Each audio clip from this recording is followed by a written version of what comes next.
As you read this, you are being actively betrayed by the one thing you trust the most. And the enemy is not outside. It is not your boss, your circumstances, or your lack of time. The enemy is inside your own skull. Your brain, the most powerful organ in the known universe, has turned against you. And every single day, it is winning. Let me tell you something that nobody wants to hear. Your brain is lazy. It is not designed for excellence. It is designed for survival. And survival means conserving energy, avoiding discomfort, and seeking the path of least resistance. This is not a flaw. This is millions of years of evolution doing exactly what it was programmed to do. But here's the problem. You are not trying to survive a prehistoric jungle anymore. You are trying to build a career, master a skill, learn a language, become someone extraordinary. And your ancient brain does not care about any of that. This is the war inside your head. On one side, you have your ambitions, your goals, the person you promised yourself you would become. On the other side, you have a 3-pound organ that would rather scroll through social media than do anything difficult. And right now, the lazy side is winning. Stanford University's Cognitive Neuroscience Lab conducted a study that should terrify you. They found that the average human attention span has dropped to just 8 seconds. 8 seconds. A goldfish can focus longer than that. But here is the part that really matters. This is not because humans are getting dumber. It is because we are training our brains to be distracted. Every notification you check, every app you open, every time you pick up your phone without a purpose, you are teaching your brain that focus is optional. You are rewiring yourself for failure without even knowing it. Let me draw you a picture. 2 people wake up tomorrow morning. Same age, same intelligence, same 24 hours in their day. The first person reaches for their phone within 30 seconds of opening their eyes. They check messages. They scroll through notifications. They consume other people's thoughts before they have even formed their own. By the time they get out of bed, their brain has already been hijacked. It is now in reactive mode, responding to whatever the world throws at it instead of commanding its own direction. The second person does something radically different. They do not touch their phone for the first 60 minutes. Instead, they sit in silence. They review their goals. They feed their mind intentionally with ideas that serve their mission. When they finally start their day, their brain is not reacting. It is commanding. That is the difference between average and elite. And it happens before most people even brush their teeth. Here is a truth that will change your life if you let it. Your brain does not distinguish between training and reality. Whatever you repeatedly do, your brain assumes is important. It builds neural pathways around those actions. It makes them easier, faster, more automatic. This is neuroplasticity, and it works in both directions. If you train your brain to focus, it becomes a weapon. If you train it to drift, it becomes a prison. Think about what you have been training. Every time you start a task and then check your phone, you are training your brain that interruption is normal. Every time you read something and do not apply it, you are training your brain that information is entertainment, not transformation. Every time you wait until you feel motivated to do hard work, you are training your brain that feelings come before action. And then you wonder why you cannot focus. You wonder why you cannot remember what you read. You wonder why you feel busy but accomplish nothing. The problem is not your intelligence. The problem is your training. MIT's Human Dynamics Laboratory published research in 2022 that revealed something crucial about high performers. They found that elite learners do not have better brains than average learners. They have better systems. They have architectures built into their daily lives that force their brains to operate at higher levels.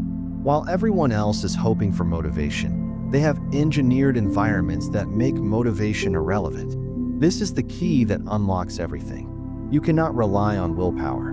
Willpower is a finite resource that depletes throughout the day. By the afternoon, most people have used up their willpower reserves on trivial decisions. What to wear, what to eat, whether to respond to that email. By the time they need willpower for something important, the tank is empty. Elite performers understand this. They do not fight their brain's limitations. They build systems that work around them. Let me give you another contrast. The average person treats learning like consumption. They read books. They watch videos. They listen to podcasts. They collect information like trophies on a shelf, never to be used. They feel productive because they are busy, but they are not getting better. They are just getting more cluttered. The elite treat learning like construction. Every piece of information is a brick, but a brick sitting in your yard does not make a house. You have to place it, deliberately, strategically, one on top of another. The elite do not just consume information, they apply it. Immediately, they understand that knowledge without action is just entertainment, and entertainment does not build empires. This brings us to the fundamental truth that will anchor everything in this book. Information does not change your life. Application does. You can read 100 books on fitness and still be out of shape. You can watch 1,000 videos on productivity and still waste your days. You can consume endless content about success and still be exactly where you started. Because consumption is passive, application is active, and your brain only changes through active engagement. The war inside your head is real, but here is the good news. It is a war you can win, not through hoping, not through wishing, not through waiting for the perfect moment when you finally feel ready. You win by building what I call mental architecture, a systematic structure that transforms your chaotic, distracted, lazy brain into a precision instrument for learning and achievement. In the chapters that follow, you will learn exactly how to construct this architecture. You will learn how to guard your attention like a fortress under siege. You will learn the protocol of forced repetition that makes new information stick permanently. You will learn to control what enters your mind so that only high-quality fuel powers your thinking. You will master the no-drift rule that keeps your thoughts laser-focused on what matters. And you will install a daily mental reset that gives you command over your mind from the moment you open your eyes. But none of this works if you approach it casually. This is not a book of tips and tricks. This is a complete rewiring of how you think, learn, and operate. It requires discipline. It requires discomfort. It requires you to stop treating your brain like a passenger and start treating it like a soldier that needs to be commanded. The average person will hear this and nod along. They will think it sounds interesting, and then they will do nothing. They will go back to their scattered attention, their passive consumption, their endless waiting for motivation that never comes. That is fine. The world needs average people. But you did not start listening to this because you want to be average. You started listening because something inside you knows you are capable of more. And you are right. But here is what the 3% know that you do not. Capability means nothing without execution. Potential means nothing without discipline. And knowledge means nothing without application. The gap between where you are and where you want to be is not filled with more information. It is filled with more action. Consistent, disciplined, forced action that your lazy brain does not want to take. Your mind is either your greatest weapon or your worst enemy. Right now, for most of you, it is the enemy. It sabotages your goals. It steals your focus. It convinces you that tomorrow is a better day to start. But that changes now. Not tomorrow. Not next week. Now, welcome to the reconstruction of your mental architecture. The war is about to turn in your favor. Chapter 2, The Focus Fortress.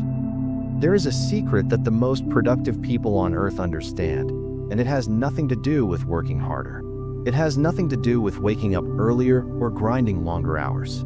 The secret is this: they treat their attention like it is the most valuable resource they own. Because it is. Your attention is not just important, it is everything. And right now, you are giving it away for free to anyone who asks. Think about how you protect things you value. You lock your car. You put your money in a bank. You install security systems in your home. But what about your attention?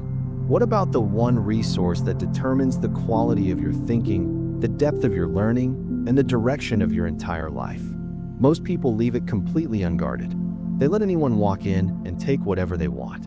Notifications, advertisements, other people's emergencies, random thoughts.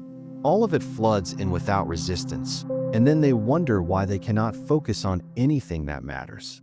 Here is the reality. Every technology company in the world has hired the smartest engineers and psychologists to figure out one thing: how to capture your attention and keep it. They have spent billions of dollars studying your brain, mapping your vulnerabilities, and designing systems specifically engineered to hijack your focus. And they are winning. The average person checks their phone over 150 times per day. That is not a habit. That is an addiction that has been deliberately manufactured. A research team at the University of California, Irvine, discovered something that should alarm you. They found that after a single interruption, it takes an average of 23 minutes to fully regain deep focus. 23 minutes. Think about what that means. If you check your phone just 3 times during a work session, you have essentially destroyed any chance of doing meaningful cognitive work. You are not multitasking. You are task switching. And every switch comes with a massive penalty. This is why the first pillar of mental architecture is the focus fortress. It is not enough to want to focus. You must build defensive walls around your attention that keep invaders out. You must treat distractions not as minor annoyances, but as enemies trying to steal your most precious resource. Let me show you what this looks like in practice. The average person sits down to learn something new. Their phone is on the desk, face up. Notifications are enabled. Email is open in another tab.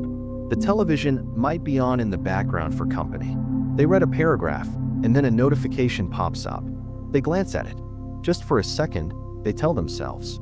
10 minutes later, they are deep in a conversation that has nothing to do with what they were learning. They return to the material, but now they have to reread the paragraph because they have lost context. This cycle repeats until an hour has passed, and they have absorbed almost nothing. Now observe the elite learner. Before they begin, they put their phone in another room. Not on silent, not face down, in another room entirely. They close every application except the one they need. They inform anyone who might interrupt them that they are unavailable. They set a specific time block and treat it as sacred. When they sit down, their environment has been engineered for focus. Distractions do not require willpower to resist because distractions do not exist in their space. This is not discipline. This is architecture. Harvard Business School conducted a study on knowledge workers that revealed a disturbing pattern. Employees who kept their email open throughout the day performed significantly worse on complex tasks than those who checked email at designated times. But here is the part that matters. The always connected workers felt more productive. They felt busier. They felt like they were doing more. But the data showed the opposite. They were accomplishing less while experiencing more stress. This is the illusion of productivity. Motion without progress. Activity without achievement. Your brain cannot serve two masters. When you split your attention, you do not get 50% focus on two things. You get degraded focus on everything. The brain is not designed for parallel processing of complex information. Every time you force it to switch contexts, you pay a cognitive tax. And that tax compounds throughout the day until you are mentally bankrupt by the afternoon. Here is a principle that will transform how you work. The quality of your output is directly proportional to the intensity of your focus. A single hour of deep, uninterrupted concentration produces more than 4 hours of scattered attention. This is not opinion. This is neuroscience. When you achieve true focus, your brain enters a state that researchers call flow. In this state, your prefrontal cortex synchronizes with other brain regions in a way that dramatically accelerates learning and problem solving. But flow has a gatekeeper. It requires approximately 15 minutes of uninterrupted focus just to enter. Every distraction resets that clock to zero. So how do you build your focus fortress? It starts with a principle I call ruthless elimination. You must identify everything in your environment that competes for your attention and remove it without mercy. This is not about balance. This is about dominance. Your goals must dominate your environment, or your environment will dominate your goals. Start with your phone. This device is the single greatest threat to your cognitive performance. It is not a tool. It is a slot machine designed to exploit the dopamine systems in your brain. When you keep it within arm's reach, a part of your attention is always monitoring it, even when you are not consciously aware. Studies from the University of Texas showed that merely having your phone visible on your desk reduces cognitive capacity, even if you never touch it. The presence alone is enough to fragment your focus. The solution is not moderation. The solution is separation. During your dedicated learning or work blocks, your phone must be physically removed from your space. Not silenced, not flipped over, gone. If you cannot do this, you are not serious about building a limitless brain. You are just playing at self-improvement while your attention continues to bleed out. Next, control your digital environment. Close unnecessary tabs. Disable notifications on your computer. Use website blockers if you lack the discipline to stay away from distracting sites. Create a separate user profile on your computer that has no access to social media or entertainment. The goal is to make distraction difficult and focus effortless. Then address your physical environment. Find or create a space that is dedicated to deep work. This space should have minimal visual clutter. It should be associated in your brain only with focused activity. Do not work where you relax. Do not learn where you play. Your brain creates associations with environments, and those associations trigger corresponding mental states. If you try to focus in the same place you watch entertainment, your brain will constantly fight against you. Finally, protect your time as fiercely as you protect your space. Schedule your deep work sessions and treat them as non-negotiable appointments. When someone asks for your time during these blocks, the answer is no. Not maybe. Not let me check. No. The average person lets their calendar be dictated by others. The elite dictate their own calendar and defend it without apology. Here is what separates those who talk about focus from those who achieve it. The average person tries to resist distractions through willpower. They sit in a distracting environment and attempt to force themselves to concentrate. This is a losing battle. Willpower is finite, and the distractions are infinite. They will always win eventually. The elite do not fight distractions. They eliminate them before the battle begins. They understand that the environment shapes behavior far more powerfully than intention. So they shape their environment first. By the time they sit down to work, the war is already won. Focus is not a struggle. It is the only option available. Your attention is under attack every moment of every day. Forces far more powerful than you have invested fortunes into capturing it. You cannot defeat them through hope or good intentions. You can only defeat them by building walls so high and so strong that they cannot breach your defenses. This is the focus fortress. Guard your attention like the treasure it is, because everyone who takes it from you is stealing pieces of your potential, and you will never get those pieces back. But protection is only half the equation. Guarding your attention keeps the enemy out. Now you must learn how to weaponize what remains. You must learn the protocol that forces information to stick permanently in your brain, whether it wants to or not.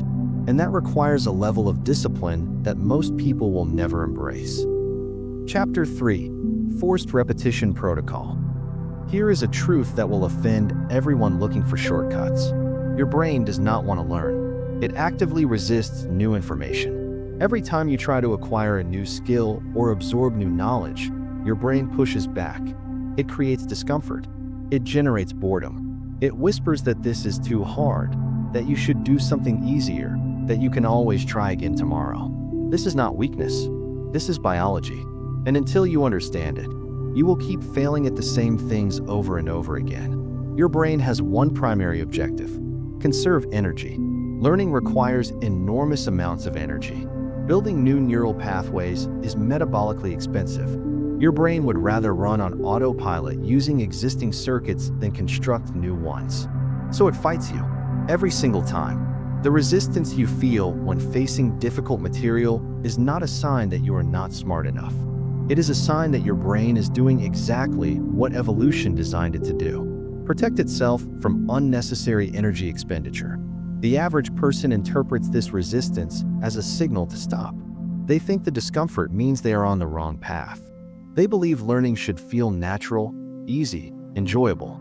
When it does not, they assume something is wrong with them or with the material. So they quit.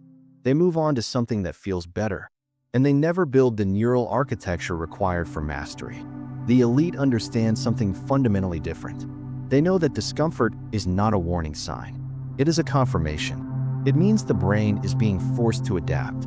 It means new pathways are being carved. It means growth is happening. The elite do not run from this discomfort. They run toward it. They have learned to interpret the pain of learning as the price of transformation. This brings us to the second pillar of mental architecture: the forced repetition protocol. This is not a gentle suggestion to review material occasionally. This is a systematic assault on your brain's resistance. You will force new information into your neural circuitry through deliberate, structured, relentless repetition until your brain has no choice but to accept it. Let me explain the neuroscience. When you encounter new information, your brain creates a weak neural connection. Think of it like a faint path through a dense forest. If you never walk that path again, the forest grows back. The path disappears. This is why you forget most of what you read within 48 hours. The connection was too weak to survive. But something different happens when you revisit that information. The path gets a little clearer. The neural connection strengthens. Revisit it again, and it strengthens further. A protein called myelin begins to wrap around the neural pathway, insulating it and making signal transmission faster and more efficient. This is how skills become automatic. This is how knowledge becomes permanent, not through single exposure, no matter how intense, through repeated exposure over time. Research from the University of Waterloo's Cognitive Psychology Department quantified this precisely. They found that without review, you lose approximately 70% of new information within 24 hours. After a week, you retain less than 10%. But with strategic repetition at specific intervals, retention jumps to over 90%. The difference is not intelligence. The difference is protocol. Here is where most people fail. They treat repetition as boring. They feel like reviewing material they have already seen is a waste of time. They would rather consume something new than reinforce something old. This is exactly backward. New information without reinforcement is mental entertainment. It feels productive but produces nothing. Reinforced information becomes mental infrastructure. It compounds over time into genuine capability. The forced repetition protocol works on a specific schedule designed to exploit how your brain consolidates memory. When you learn something new, you review it within 24 hours. This catches the memory before the steep decline begins. You review it again after 3 days, then after 1 week, then after 2 weeks, then after 1 month. Each review is shorter than the last because each review strengthens the neural pathway. What takes 20 minutes to learn initially takes 5 minutes to review, then 2 minutes, then 30 seconds. Eventually, the knowledge is so deeply embedded that retrieval becomes instantaneous. This is not theory. This is exactly how elite performers in every field train. Navy SEAL candidates do not learn a skill once and move on. They drill it hundreds of times until it becomes automatic under the most extreme stress. Medical students do not read about a procedure once. They use spaced repetition systems to burn thousands of facts into permanent memory. Professional musicians do not practice a piece until they get it right. They practice until they cannot get it wrong. Let me show you the contrast. The average learner reads a book once. They highlight passages that feel important. They might take some notes. Then they put the book on a shelf and never open it again. A week later, they remember the general topic, but almost none of the specifics. A month later, they could not tell you 3 concrete insights from the book if their life depended on it. They have consumed information without acquiring knowledge. The elite learner approaches the same book completely differently. They read actively, stopping to process key concepts. They take structured notes that capture the essential principles. Within 24 hours, they review those notes. They do not just read passively. They test themselves. They try to recall the information before looking at their notes. This active retrieval strengthens the memory far more than passive review. They schedule additional reviews according to the protocol. 3 days, 1 week, 2 weeks, 1 month. By the end of this process, the book's core principles are permanently installed in their mental operating system. Here is a principle that separates amateurs from professionals. Testing is not just for evaluation. Testing is the most powerful learning tool that exists. When you force yourself to recall information without looking at the source, you strengthen the neural pathway dramatically more than when you simply reread the material. This is called the testing effect, and decades of cognitive science research have confirmed its power. The average person avoids testing themselves because it feels uncomfortable. They prefer the easy feeling of recognition over the hard work of recall.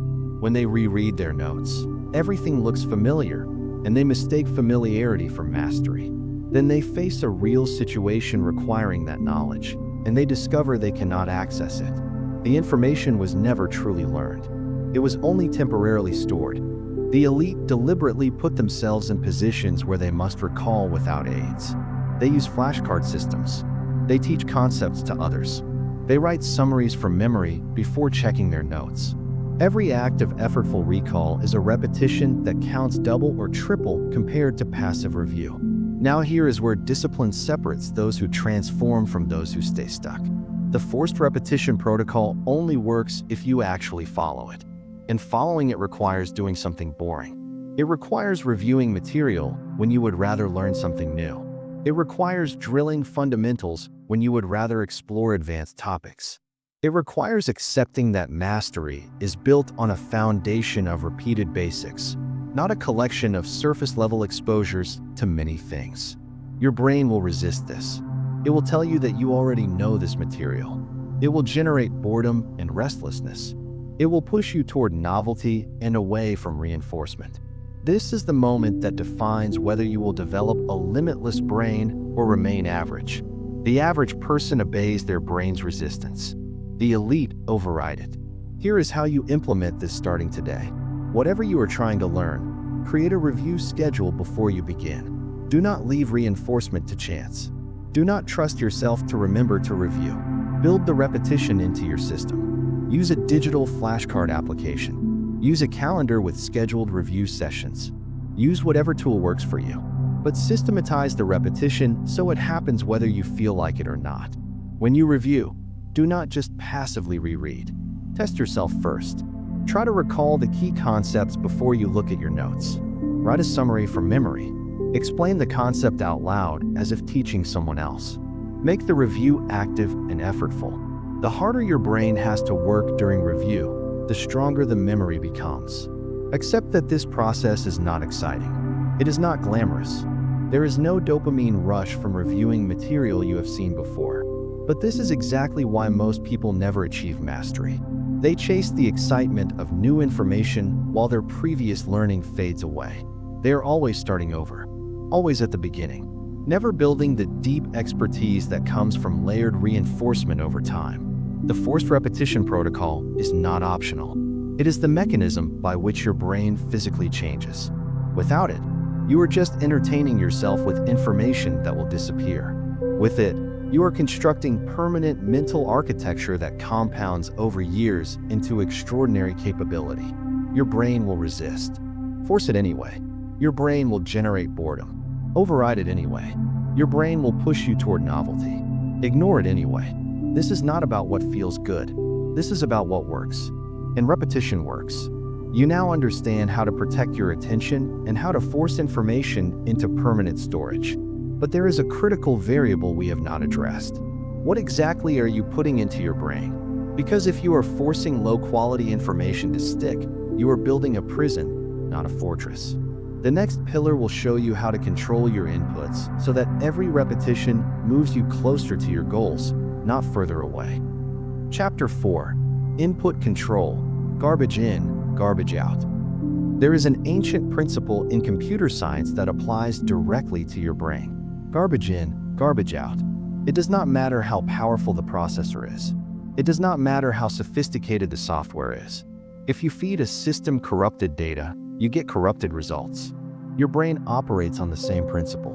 And right now, most people are feeding their minds an endless stream of garbage and wondering why their thinking is clouded, their focus is scattered, and their output is mediocre. Let me ask you something uncomfortable. What did you put into your brain in the last 24 hours? Not what you intended to consume, what you actually consumed. Be honest. How much of it was carefully selected to advance your goals? How much of it was high-quality information from credible sources? And how much of it was random noise that drifted into your awareness because an algorithm decided it would keep you scrolling? For most people, the answer is devastating. They spend hours consuming content they did not choose, created by people they do not respect, about topics that do not matter. They let social media algorithms curate their mental diet. They let notification systems determine what occupies their thoughts. They let whatever is trending dictate what they focus on. And then they wonder why their brain feels foggy, overwhelmed, and incapable of deep work. Princeton University's Neuroscience Institute conducted research that illuminates why input control matters so much. They discovered that the brain does not simply store information passively. It actively integrates new inputs with existing knowledge to form mental models of reality. Every piece of information you consume becomes part of how you see the world, make decisions, and solve problems. This means low-quality inputs do not just waste time. They actively degrade your cognitive infrastructure. Think about what happens when you consume outrage content on social media. Your brain does not just process it and discard it. It adjusts your worldview slightly toward negativity.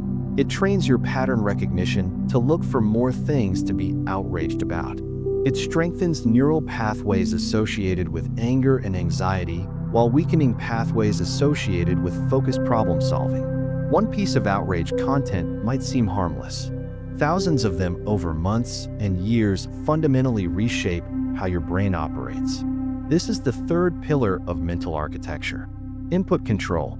You must become ruthlessly selective about what you allow into your mind. Not moderately selective, not occasionally mindful. Ruthlessly selective. Because your brain will process whatever you give it, and that processing shapes who you become. Here is how the average person manages their information diet. They do not manage it at all. They wake up and immediately check their phone, consuming whatever notifications accumulated overnight. They scroll through news feeds filled with content optimized for engagement, not truth or usefulness. They click on clickbait headlines engineered to trigger emotional reactions. They listen to podcasts and watch videos based on what is popular rather than what serves their specific goals. By the end of the day, they have consumed hours of content and could not identify 3 actionable insights if you paid them. The elite operate completely differently. They treat information like nutrition. They understand that mental performance depends on mental fuel, and they are obsessive about fuel quality. Before consuming any content, they ask a simple question: does this directly serve my current goals? If the answer is no, they do not consume it. They do not care how interesting it might be. They do not care how popular it is. They do not care if everyone else is talking about it. If it does not advance their mission, it does not enter their brain. A study from the University of California, San Diego calculated that the average American consumes approximately 34 gigabytes of information per day. That is more than double what it was just 20 years ago. But here is the critical insight. Human cognitive capacity has not increased. You cannot process more information just because more information is available. When you try to consume beyond your processing capacity, you do not learn more. You learn less. Information overload does not create knowledge. It creates confusion. This is why input control is not about consuming the right information. It is equally about rejecting the wrong information. Every piece of irrelevant content you consume takes up cognitive resources that could have been used for something valuable. Every low-quality input crowds out space for high-quality processing. Your brain has limited bandwidth, and you are wasting most of it on noise. Let me give you a practical framework for input control. Think of your information sources in 3 categories. The first category is fuel. This is information that directly relates to your current goals and priorities. If you are learning to code, fuel includes programming tutorials, documentation, and expert instruction. If you are building a business, fuel includes market research, strategic frameworks, and case studies of successful companies. Fuel should comprise at least 70% of your information diet.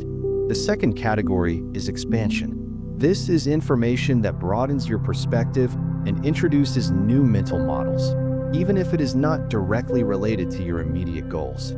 High-quality books, thoughtful long-form content, and exposure to disciplines outside your expertise fall into this category. Expansion should comprise about 20% of your information diet. The third category is noise. This is everything else. Social media feeds, outrage content, celebrity gossip, endless news cycles about events you cannot control, hot takes from people with no expertise, content designed to trigger emotions rather than inform decisions. Noise should comprise no more than 10% of your information diet. For most people, It currently comprises 90%. Here is a test you can run immediately. Track every piece of content you consume for 3 days. Write it down. Every article, every video, every social media scroll session, every podcast, every conversation. At the end of 3 days, categorize each item as fuel, expansion, or noise. Calculate the percentages. If you are honest, the results will shock you.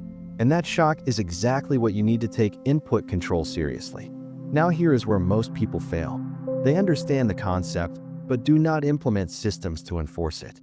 They rely on willpower to avoid noise, and willpower always loses to algorithmic manipulation. The platforms you use have teams of engineers whose sole purpose is to keep you consuming. You cannot beat them through discipline alone. You must change the game entirely. Start by auditing your information environment. Delete social media apps from your phone. Not disable notifications. Delete the apps entirely. You can still access these platforms through a web browser when you deliberately choose to, but removing the apps eliminates the frictionless access that leads to mindless consumption. This single action will reclaim hours of cognitive bandwidth every week. Next, curate your sources aggressively. Identify the 5 to 10 highest quality sources relevant to your goals. Subscribe to them directly through email or RSS feeds.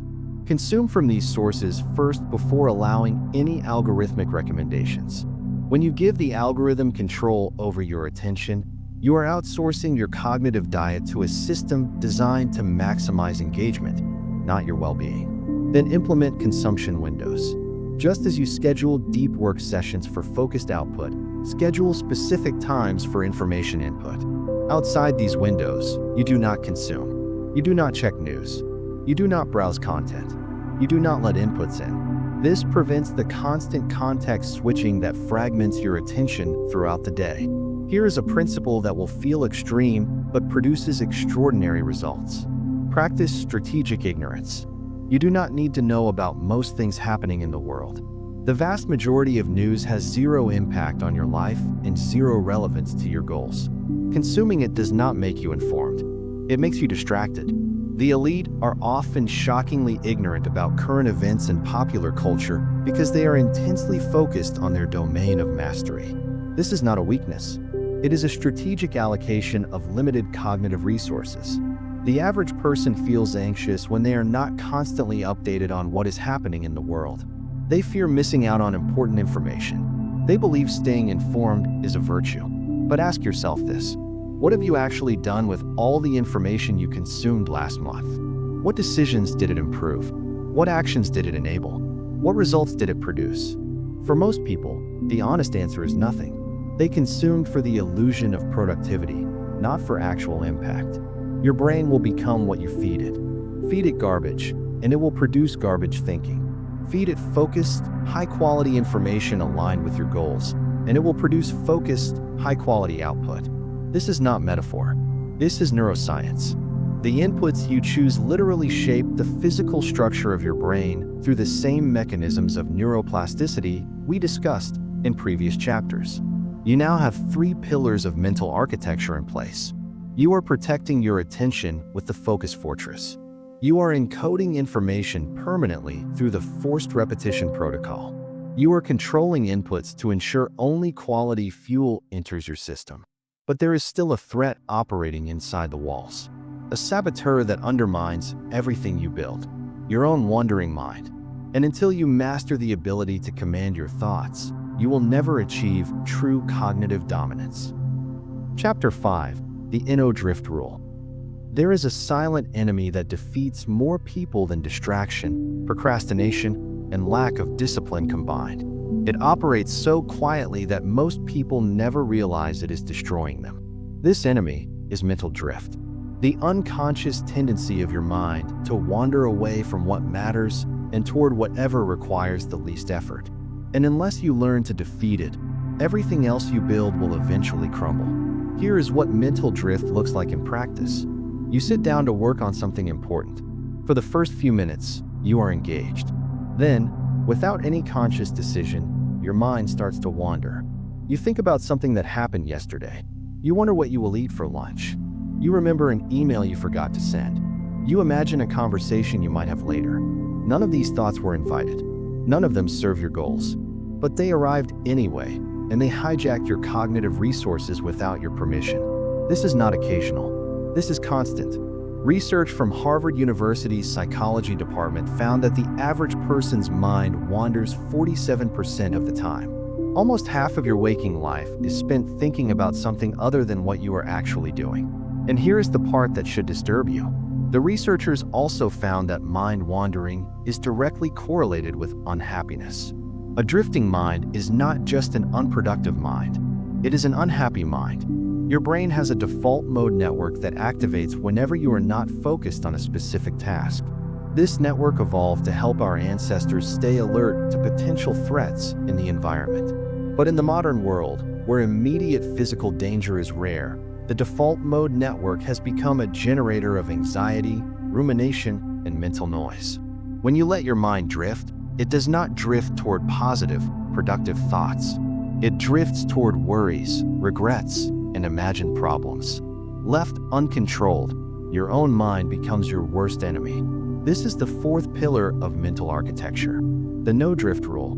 You must train your mind to stay locked on what matters without wandering into useless thoughts. This is not about occasional focus during important tasks. This is about fundamental control over your own cognitive processes. You must become the commander of your thoughts, not their prisoner. Let me show you the contrast between those who command their minds and those who are commanded by them. The average person wakes up and immediately lets their mind drift wherever it wants. They lie in bed thinking random thoughts. They shower while mentally rehearsing conversations that will never happen. They commute while ruminating about things they cannot control. By the time they arrive at work, they have already spent hours in unproductive mental wandering. Then they wonder why they feel mentally exhausted before the day has even begun. The elite operate with completely different mental discipline. They understand that every thought either serves them or depletes them. There is no neutral ground. When they notice their mind drifting toward unproductive territory, they do not passively observe it. They actively redirect it.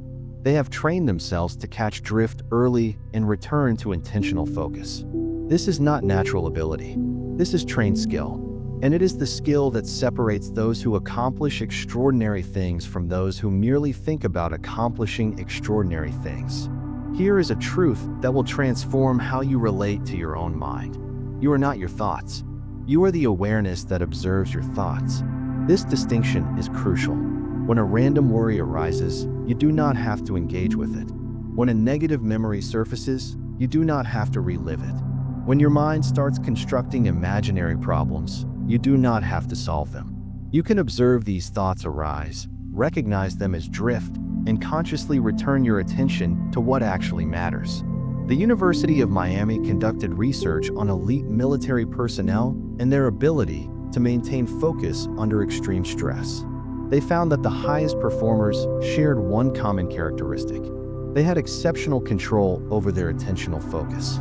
When distracting thoughts arose, these individuals could acknowledge them without engagement and return to the task at hand within seconds. This ability was not innate. It was developed through systematic training. So how do you develop this level of mental command? It starts with awareness. You cannot control what you do not notice. Most people are so lost in their thoughts that they never observe themselves thinking. They are identified with every mental event, dragged along wherever their mind decides to go. The first step in the no-drift rule is learning to notice when drift is occurring. Here is a practical technique you can implement immediately. Set random reminders throughout your day. When the reminder goes off, ask yourself one question. What was I just thinking about? Do not judge the answer. Just notice. Was your mind focused on something productive? Or had it drifted into worry, fantasy, or rumination? This simple practice begins building the metacognitive awareness necessary for thought control. You cannot redirect your attention until you realize it has wandered. The next step is developing what I call the instant redirect. When you catch your mind drifting, you must have a predetermined focus point to return to. This is your anchor. For some people, it is their breath.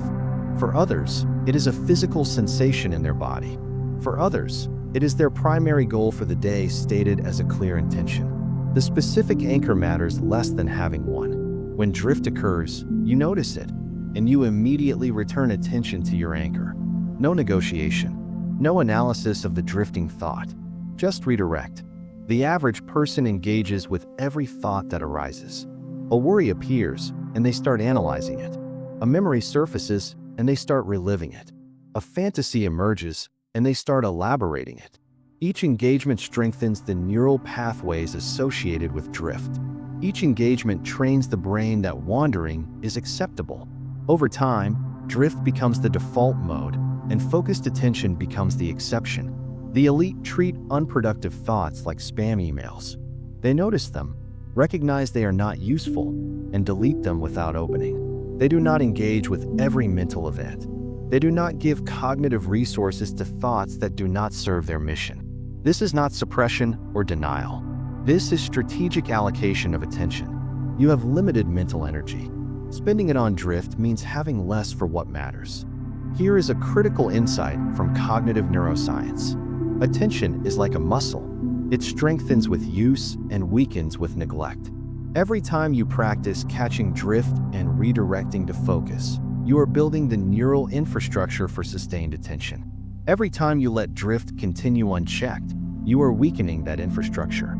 The choice you make in each moment compounds over time into either exceptional mental control or chronic mental chaos. Let me give you an advanced technique for implementing the no drift rule. It is called structured thinking time. Most mental drift happens because people never give their minds a designated space to wander. The mind needs some unstructured time, and if you do not provide it intentionally, it will take it randomly throughout your day. So schedule it. Give yourself 10 to 15 minutes daily where you deliberately let your mind wander. Think about whatever arises. Process emotions. Let creativity flow, but contain this wandering to its designated time. Outside that window, the no drift rule is in full effect. Another technique is the physical reset. Your body and mind are connected more deeply than most people realize. When you notice mental drift, change your physical state. Stand up if you are sitting. Take 3 deep breaths. Splash cold water on your face. Do 10 jumping jacks. The physical interruption breaks the mental pattern and creates a window for refocusing. The elite use physical state changes constantly throughout their day to maintain mental sharpness. Here is what most people never understand about focus. It is not a passive state you fall into. It is an active state you must continuously maintain. Your brain's natural tendency is toward drift. Fighting this tendency requires ongoing effort and vigilance. But here is the encouraging truth. The effort required decreases with practice. As you build the neural pathways for sustained focus, maintaining attention becomes easier. What feels exhausting at first becomes natural over time. The no drift rule is non-negotiable if you want a limitless brain. You can build the most powerful focus fortress. You can master the forced repetition protocol. You can control your inputs with perfect precision. But if your mind constantly drifts away from what you are trying to accomplish, all that architecture is wasted. Mental drift is the leak that drains the reservoir. Plug the leak, and everything else becomes dramatically more effective. Your mind is either under your command or running wild. There is no middle ground. The average person has never even considered taking command. They assume thoughts just happen and they have no control. This belief is false, and it is keeping them trapped in mediocrity. You can choose what you think about. You can direct your mental energy. You can override the brain's default tendency toward drift and noise. But commanding your mind during the day is only part of the equation. There is a critical window that most people completely waste. A window that sets the trajectory for everything that follows. The first moments after you wake up. What happens in those moments determines whether you command your day or your day commands you. And that is where we turn next. Chapter 6: Daily Mental Reset. The most important battle of your day happens before you even get out of bed. In those first moments of consciousness, before the world floods in with its demands and distractions, you have a window of extraordinary power. What you do in this window determines whether you own the next 16 hours or they own you. And most people waste this window completely without ever knowing it existed. Here is what happens in the average person's morning. The alarm goes off. Within seconds, their hand reaches for their phone. They check notifications. They scroll through messages. They look at social media. Before their feet even touch the floor, they have already surrendered control of their mind to external forces. Their brain is now in reactive mode, responding to other people's priorities instead of establishing their own. The day has not started, and they have already lost. Neuroscience explains why this matters so much. When you first wake up, your brain is in a unique state. You are transitioning from theta brainwaves associated with sleep to alpha and beta waves associated with waking consciousness. During this transition, your brain is highly suggestible. Whatever inputs you receive in these first minutes have disproportionate influence on your mental state for the rest of the day. Feed your brain other people's emergencies, and you prime yourself for anxiety. Feed it intentional focus, and you prime yourself for productivity. Research from the University of British Columbia's Department of Psychology studied morning routines of high performers across multiple fields. They found a striking pattern. 92% of elite performers had structured morning rituals that they followed before engaging with any external inputs. These were not random habits. They were deliberate practices designed to establish mental clarity and intentional focus before the chaos of the day could intrude. This is the fifth pillar of mental architecture, the daily mental reset. Every morning, before you allow the outside world in, you must reset your mind to its optimal operating state. This is not optional self-care. This is strategic mental engineering. You are programming your brain for the day ahead. The average person lets their morning happen to them. They stumble through unconscious routines driven by habit and reaction. They check their phone because that is what they always do. They consume news because it feels like being informed. They respond to messages because they feel obligated. By the time they start their actual work, their mental state has been shaped entirely by forces outside their control. The elite design their mornings with precision. They know exactly what they will do in what order and why. They protect the first 60 to 90 minutes of their day as sacred time that belongs to no one else. During this window, they do not check email. They do not look at social media. They do not engage with anyone else's agenda. They focus exclusively on activities that establish mental clarity, emotional stability, and intentional direction. Here is a practical framework for the daily mental reset. It consists of 3 phases that should be completed before you engage with any external inputs. The first phase is physiological activation. Your body and mind are deeply connected. You cannot have a sharp mind in a sluggish body. Within the first few minutes of waking, do something that activates your physical system. This could be light stretching, a brief cold shower, or even just exposure to bright light. The goal is to signal to your brain that it is time to be alert and engaged. The second phase is mental priming. This is where you deliberately direct your thoughts before they can drift or be hijacked. Spend 5 to 10 minutes in focused reflection. Review your primary goals. Visualize successfully completing your most important task. State clear intentions for what you will accomplish. Some people journal during this phase. Others meditate. The specific practice matters less than the function. You are taking conscious control of your mental state rather than letting it be determined by circumstance. The third phase is strategic planning. Before you engage with the demands of the day, decide what matters most. Identify your single highest priority task. Commit to completing it before anything else. This is not making a to-do list of 20 items. This is forcing clarity on what actually moves the needle. When you know exactly what you must accomplish, you have a filter for everything else. Opportunities that do not serve your priority become distractions to be rejected. Stanford's Behavioral Science Center studied the impact of morning intention setting on daily productivity.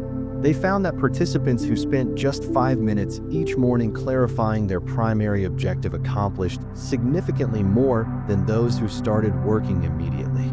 The time invested in planning was returned many times over in focused execution. Working without clear intention is like driving without a destination. You burn fuel but arrive nowhere meaningful. Here is a critical principle most people miss. Your morning reset must happen before inputs. The moment you check your phone, read news, or engage with messages, you have contaminated the process.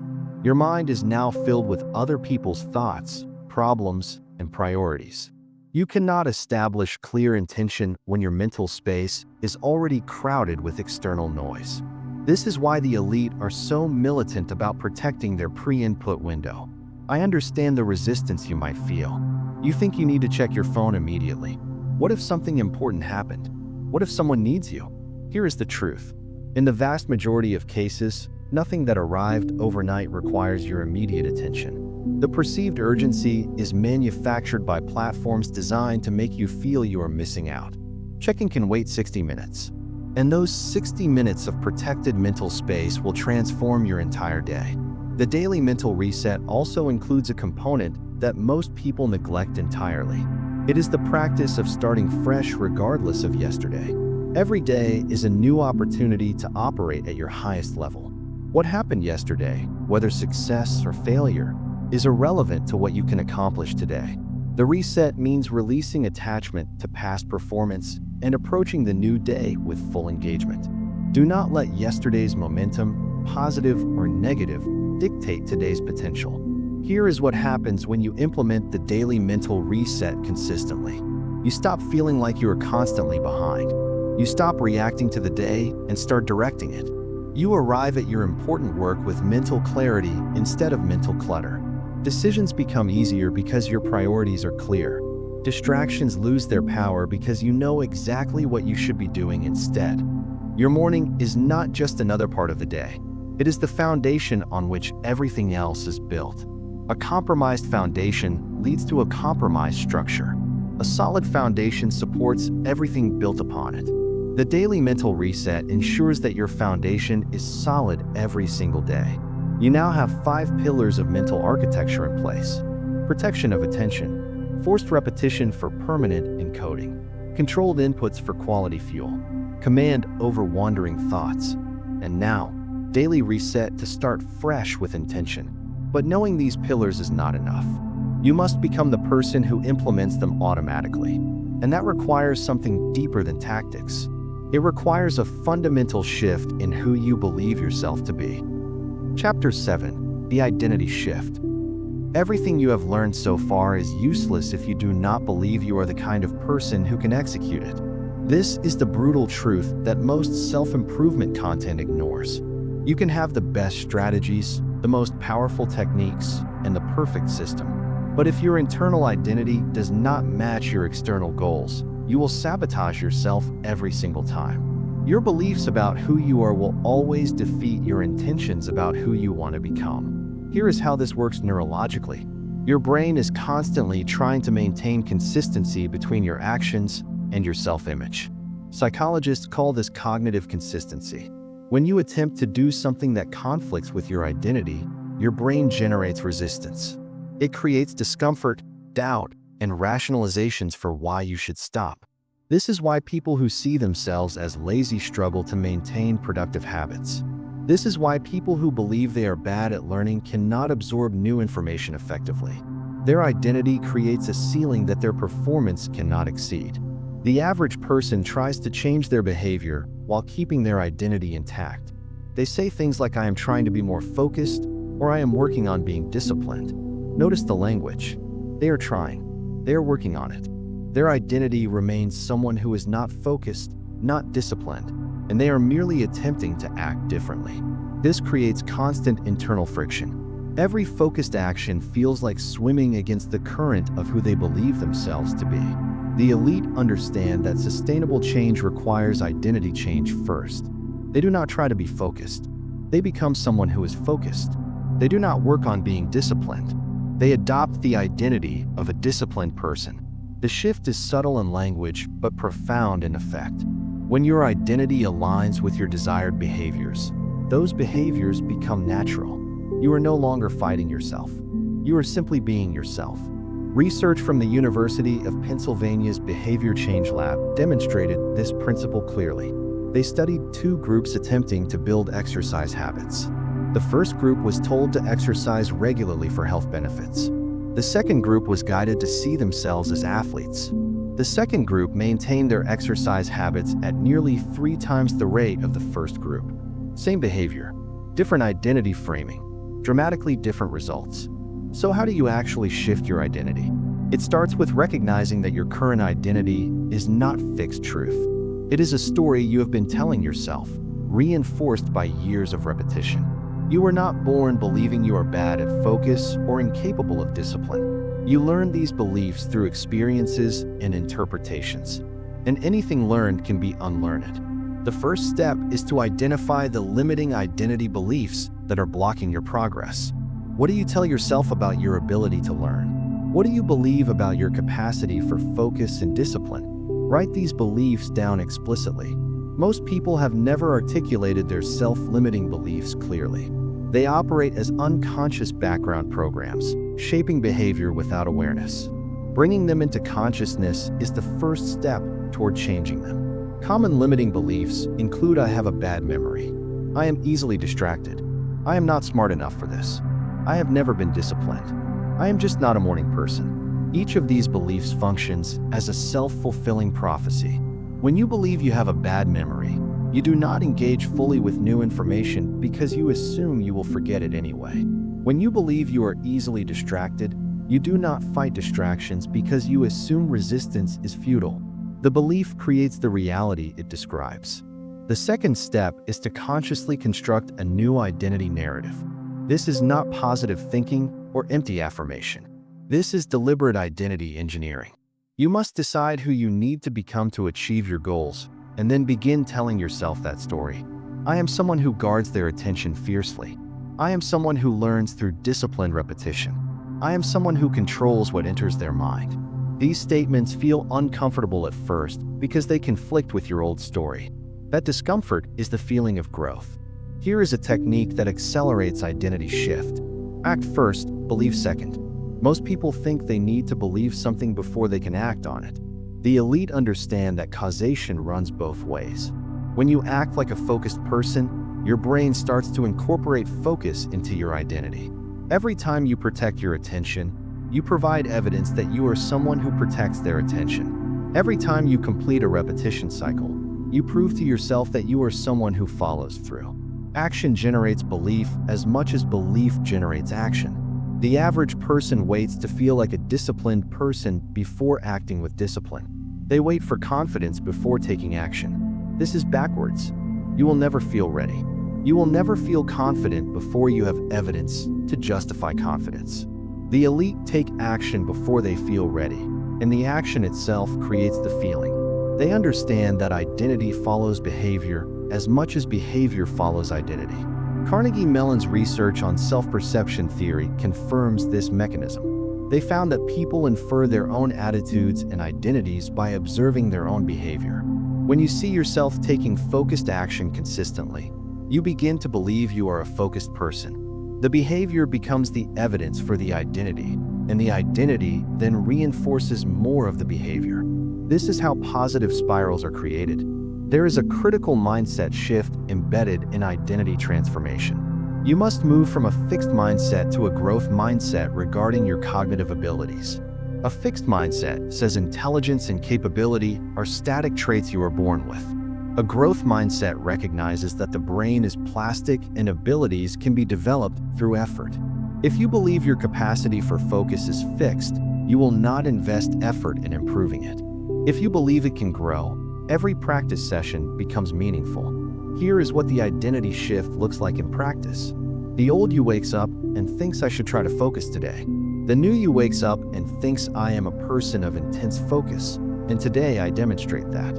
The old you encounters distraction and thinks I knew I could not stay focused.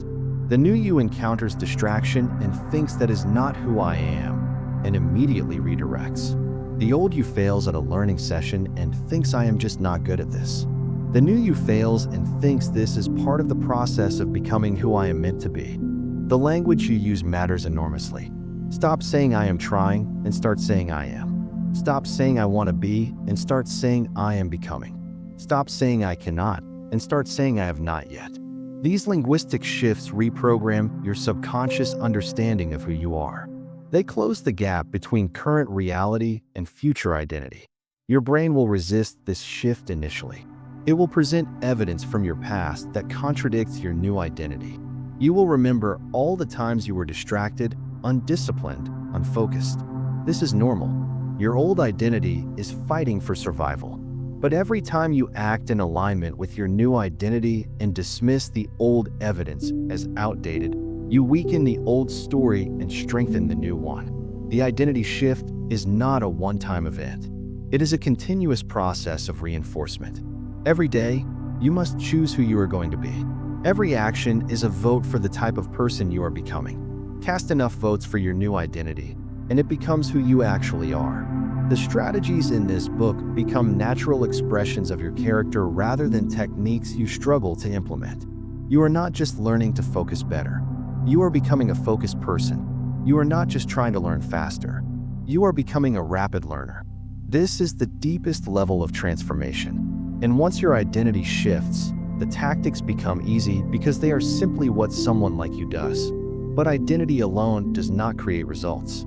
You must understand how small, consistent actions compound over time into extraordinary outcomes. The next chapter reveals the mathematics of cognitive discipline and why most people dramatically underestimate what they can achieve. Chapter 8: The compound effect of cognitive discipline. There is a mathematical principle that separates those who achieve extraordinary results from those who remain permanently average. It is not talent. It is not luck.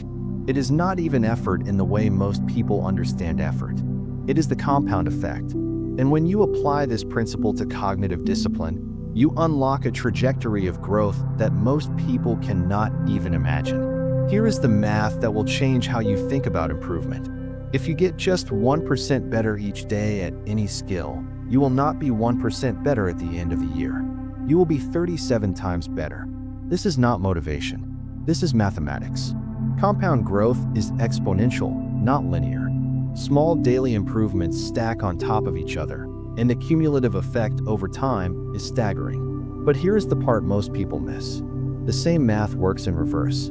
Get 1% worse each day through neglect and drift, and you decline to nearly zero capability within a year. The average person dramatically overestimates what they can accomplish in a week and dramatically underestimates what they can accomplish in a year. They want transformation now. They want results immediately. When improvement does not happen fast enough, they quit and try something else. They never stay on any path long enough for compound growth to work its magic. They are perpetually starting over, forever at the beginning, never experiencing the exponential phase where real transformation occurs. The elite understand that the compound effect requires patience and consistency above all else. They do not expect dramatic results in the first month. They know that early progress is slow because the base is small. 1% of a small number is still a small number. But they also know that if they persist, the base grows, and 1% of a larger number becomes increasingly significant. They play the long game while everyone else chases quick fixes. Research from the London School of Economics analyzed skill acquisition across multiple domains. They found that most people quit new endeavors within the first 66 days, which happens to be the average time required to form an automatic habit. This means the majority abandon their efforts right before the behavior would have become effortless. They experience only the hard part and none of the rewards. The elite push through this threshold, and on the other side, they find that what once required willpower now requires none. Let me show you how compound cognitive discipline works in practice. Imagine two people who both want to become exceptional learners. The first person practices focused learning for 30 minutes daily with complete consistency. The second person practices for 2 hours, but only when they feel motivated, which averages out to perhaps twice per week. Simple math suggests the second person invests more total time. But compound effect math reveals a different reality. The consistent person builds neural pathways that strengthen daily. Each session builds on the previous one. Their brain adapts to focus as a regular state. After 3 months, focused learning has become automatic. They can now go deeper, retain more, and learn faster because the foundational habits require no conscious effort. Their effective learning capacity has multiplied.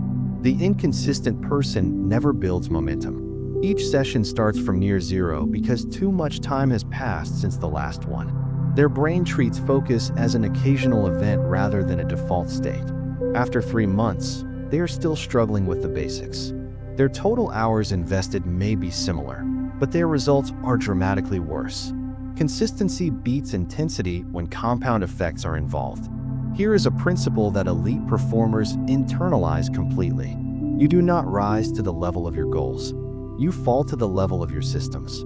Goals are useful for setting direction, but systems determine actual progress. The person who has a goal of reading 50 books this year, but no system for daily reading will fail. The person who has a system of reading 30 minutes every morning will exceed 50 books without even tracking. Systems harness the compound effect. Goals without systems are just wishes. The compound effect applies to everything covered in this book. Each time you protect your attention, you strengthen the neural pathways for focus. Each repetition cycle you complete makes the next one more effective. Each low-quality input you reject makes it easier to reject the next one. Each time you catch mental drift and redirect, you build the mental muscle for thought control. Each morning reset reinforces the habit until it becomes automatic. Nothing exists in isolation. Everything compounds. Now here is where most people sabotage themselves. They break the chain. They miss a day, then another, then a week. Compound growth requires unbroken consistency to reach its exponential phase. When you break the chain, you do not just lose that day's progress. You lose momentum. You lose the compound interest that was accumulating. Starting again is not continuing where you left off. It is starting over from a diminished position. This is why the elite are obsessive about consistency. They do not negotiate with themselves about whether to do the work today. The question is not if, but how. Even on bad days, they do something. A shortened session is infinitely better than a skipped session because it maintains the chain. They understand that consistency is the multiplier that makes everything else work. Consider where you could be 1 year from today. If you implement the focus fortress, the forced repetition protocol, input control, the no-drift rule, and the daily mental reset with genuine consistency, you will not be marginally better. You will be unrecognizable. Your capacity for learning will have multiplied. Your ability to focus will be automatic. Your mental clarity will be something most people never experience. This is not exaggeration. This is what compound cognitive discipline produces. But there is a shadow side to this principle. The compound effect is working on you right now, whether you direct it or not. Every day you allow distraction, you compound your brain's tendency toward distraction. Every day you consume low-quality inputs, you compound mental fog. Every day you let your mind drift without correction, you compound the habit of unfocused thinking. Neutrality is not an option. You are either compounding growth or compounding decay. The average person 5 years from now will be essentially the same as they are today. Perhaps slightly more tired, slightly more frustrated, wondering why life has not changed. The elite person 5 years from now will have transformed beyond recognition because they let the compound effect work in their favor consistently over time. Same amount of time passing, radically different outcomes. The only variable is daily discipline sustained long enough for compounding to work. Here is your decision point. Will you be patient enough to let small daily improvements accumulate into massive transformation? Or will you chase quick results, break the chain repeatedly, and wonder why you never achieve your potential? The compound effect does not care about your intentions. It only responds to your actions, measured in consistency over time. But what happens when life disrupts your consistency? What happens when stress, failure, or unexpected challenges threaten to break your chain? The next chapter addresses the critical skill of maintaining cognitive discipline when everything around you is falling apart. Chapter 9. Becoming limitless. Everything you have built can be destroyed in a moment of crisis if you do not know how to protect it. Life will attack your mental architecture. This is not a possibility. It is a certainty. Stress will come. Failure will come. Unexpected disasters will come. And in those moments, the average person watches their carefully constructed habits collapse immediately. The focus fortress crumbles. The repetition protocol gets abandoned. Input control disappears as they seek comfort in mindless consumption. Mental drift becomes constant as worry dominates their thoughts. Weeks of progress evaporate in days. The elite respond completely differently. They recognize that crisis is precisely when mental discipline matters most. When external circumstances are chaotic, internal order becomes even more critical. They tighten their systems rather than abandon them. Research from Yale University's Stress Center revealed something counterintuitive about high performers under pressure. They do not experience less stress than average performers. Their cortisol levels and physiological stress responses are often identical. The difference is in how they channel that stress. Average performers let stress fragment their attention and derail their systems. Elite performers use stress as fuel for even greater focus. Same biological response, completely different cognitive outcome. Here is the critical principle for maintaining mental discipline under fire. You must have a crisis protocol established before the crisis arrives. When chaos hits, your prefrontal cortex becomes impaired under acute stress. You cannot think clearly enough to design an effective response. But if you have a predetermined protocol, you can execute it even when your thinking is compromised. Your crisis protocol should be a simplified version of your normal mental architecture. Identify the 1 or 2 practices that have the highest impact on your mental state and protect those above all else. The average person makes a fatal mistake during difficult periods. They treat mental discipline as a luxury for good times rather than a necessity for all times. This is exactly backwards. You need your focus fortress more when you are stressed, not less. You need input control more when your mind is vulnerable, not less. Abandoning your systems during crisis is like throwing away your umbrella because it started raining. When failure specifically attacks, the elite have a framework for recovery. Give yourself exactly 24 hours to feel the emotions fully. Do not suppress them. Do not pretend you are fine, but put a time limit on it. After 24 hours, shift from feeling mode to analysis mode. What specifically went wrong? What was in your control? What will you do differently? Then shift to action mode. Return to your protocols and continue forward. This is not cold or unfeeling. This is strategic emotional management that respects both the human need to process difficulty and the practical need to keep moving. You started this journey believing your brain had fixed limitations. You believed that focus was something you either had or did not have. You believed that some people were naturally gifted learners while others were destined to struggle. Every single one of those beliefs was wrong. You now possess something that 97% of people will never have. A complete system for transforming your mind from a chaotic, distracted, underperforming organ into a precision instrument for learning and achievement. You understand the focus fortress and how to guard your attention. You understand the forced repetition protocol and how to make information stick permanently. You understand input control and the critical importance of what you feed your mind. You understand the no drift rule and how to command your thoughts. You understand the daily mental reset and how to start each day with intention. You understand the identity shift and how becoming precedes achieving. You understand the compound effect and how consistency creates extraordinary results. And now you understand mental resilience and how to protect everything you build. But knowledge is not enough. Information does not change your life. Application does.